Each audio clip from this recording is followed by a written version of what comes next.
நண்பர்களே, நம்ம வந்து இப்போ இறால் ரோஸ்ட் பார்க்க போகிறோம். இப்போ என்ன போட்டிருக்கோம் அப்படின்னா, எண்ணெய் ஊற்றிருக்கோம். எண்ணெய் ஊற்றிட்டு நம்ம இறாலை கடுகு கருவேப்பில் போட்டுட்டு இதை போட்டிருக்கோம், இறாலை போட்டிருக்கிறோம். அடுத்து வந்து இதுக்கான தேவையான பொருளெல்லாம் நம்ம சேர்த்துவோம். இதெல்லாம் பார்க்கலாம். இறால் ரோஸ்ட் எப்படி வைக்கிறோம் அப்படின்றத நம்ம என்னென்ன போட்டிருக்கோம்னா, உள்ளி போட்டிருக்கோம், பச்சை மிளகா போட்டிருக்கோம். அதுக்கப்புறம் நம்ம ஒரு 5 நிமிஷத்துக்கு அப்புறம் நம்ம இப்போ அடுத்து வந்து இஞ்சி போடுறோம். இஞ்சி பூண்டு தேவையான அளவு இஞ்சி பூண்டு போட்டோம். அடுத்து தக்காளி போடுறோம்.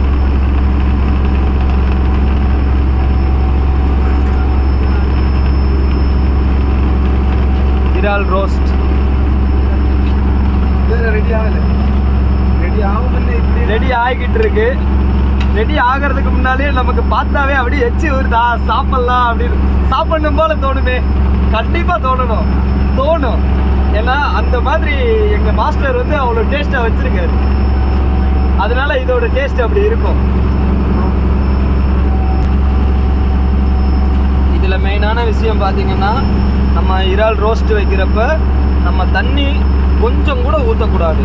ஏன் அப்படின்னு கேட்டிங்கன்னா, நமக்கு வந்து இறால்லையும் அந்த உள்ளி தக்காளியில் வந்து உள்ளின்னா வெங்காயம், அந்த வெங்காயமும் இந்த தக்காளி இதில் எல்லாம் பார்த்தீங்கன்னாவே நமக்கு போதுமான தண்ணி இருக்குது. இதில் பாருங்கள் எவ்வளோ தண்ணி வந்துருச்சு பார்த்தீங்களா. இறால் வைக்கிறப்ப தண்ணியே ஊற்றக்கூடாது. நம்ம இப்போ அடுத்து இனி மசால் சேர்க்க போகிறோம். இதில் தண்ணி மட்டும் சேர்த்துடவே கூடாது. சேர்த்துட்டா அதனுடைய சுவையே மாறிடும். அதனால தண்ணி மட்டும் ஊற்றக்கூடாது. தண்ணி ஊற்றாமல் அப்படியே அடுத்து நம்ம வந்து மசால் சேர்க்க போகிறோம். தேவையான அளவு மல்லிப்பொடி போடுறோம். தேவையான அளவு 2 ஸ்பூன். இதில் ஒரு 4 கிலோ இறால் இருக்குது. இதில் பார்த்தீங்கன்னா நமக்கு ஒரு 4 கிலோ இறால் இருக்குது. அதுக்கு வந்து நம்ம ஒரு பெரிய ஸ்பூனில் 2 ஸ்பூன் போட்டிருக்கோம். மல்லிப்பொடி போட்டிருக்கோம். இது என்ன பொடி? மிளகாய் பொடி. இது மிளகா பொடி. அடுத்து வந்து மிளகா பொடி ஒரு 2 ஸ்பூன். 2 ஸ்பூன் காரம் அதிகமாக இருக்கும் கடலில் போடுறதுனால. அதெல்லாம் சொல்லுவோம், கடலில் போடுறதுனால காரம் அதிகமாக எடுப்போம். நாங்கள் கடலில் தொழில் பார்க்குறதுனால நாங்கள் வந்து காரம் கொஞ்சம் அதிகமாக தான் சாப்பிடுவோம். அதனால் நாங்கள் மிளகா பொடி கொஞ்சம் அதிகமாகவே போட்டிருக்கோம். பாருங்கள். அடுத்து மிளகுத்தூள், நல்ல மிளகு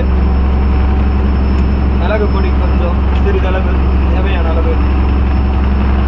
லைட்டாக ஜீரகம், சிறிதளவு ஜீரகப்பொடி, லைட்டாக ஜீரகம். இது எல்லாமே ஒரு நம்ம இப்போ சிறிதளவு சிக்கன் பொடி போடுறோம். சும்மா லேசாக அளவாக போட்டால் போதும்.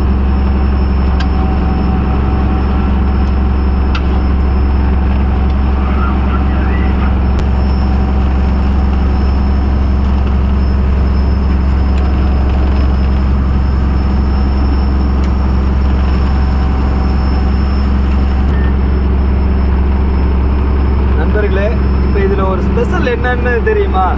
இதில் வந்து நம்ம ஒரே ஒரு பொருள் மட்டும் சேர்க்கலை. அதை நீங்கள் கமெண்ட்டில் சொல்லுங்கள். இப்போ நான் சொல்கிறேன் என்ன அப்படின்னா, உப்பு ஃபஸ்ட்டே சேர்த்தாச்சு. ஏன் அப்படின்னா, எங்கள் மாஸ்டர் வந்து ஒரு வித்தியாசமாக சமைப்பார். ஆனால் இவர் மாஸ்டர் கிடையாது, எங்கள் போட் முதலாளி, ஓனரு.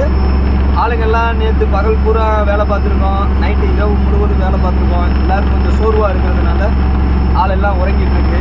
நானே சமைச்சு தரேன் அப்படின்னு சொல்லி அவரே இந்த ரோஸ்ட்டை செஞ்சுக்கிட்டு இருக்காரு. இப்போ அவர் வந்து இந்த இறால் ரோஸ்ட்டு டேஸ்ட் எப்படி இருக்குன்னு பார்க்க போகிறாரு.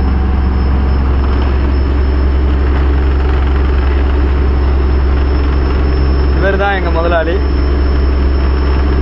டேஸ்ட் எப்படி இருக்கு? அறுசுவையும் நாக்கில் நடனம் ஆடுதா?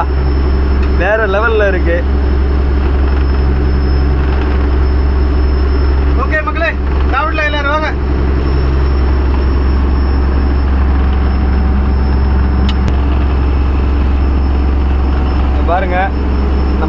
எல்லாம் உறங்கிட்டு இருக்கு கீழே போட்டில்.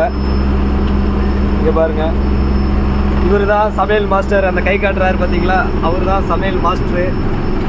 ரொம்ப டயர்டாக இருக்கிறதுனால உறங்கிட்டு இருக்காரு. அதனால தான் நம்ம முதலாளி சமைக்கிறாரு.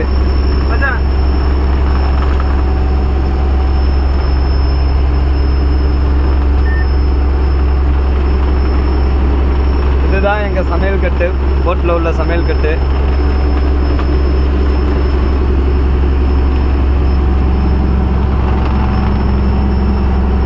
மறக்காம நம்ம வீடியோ லைக் பண்ணுங்க, கமெண்ட் பண்ணுங்க, ஷேர் பண்ணுங்க,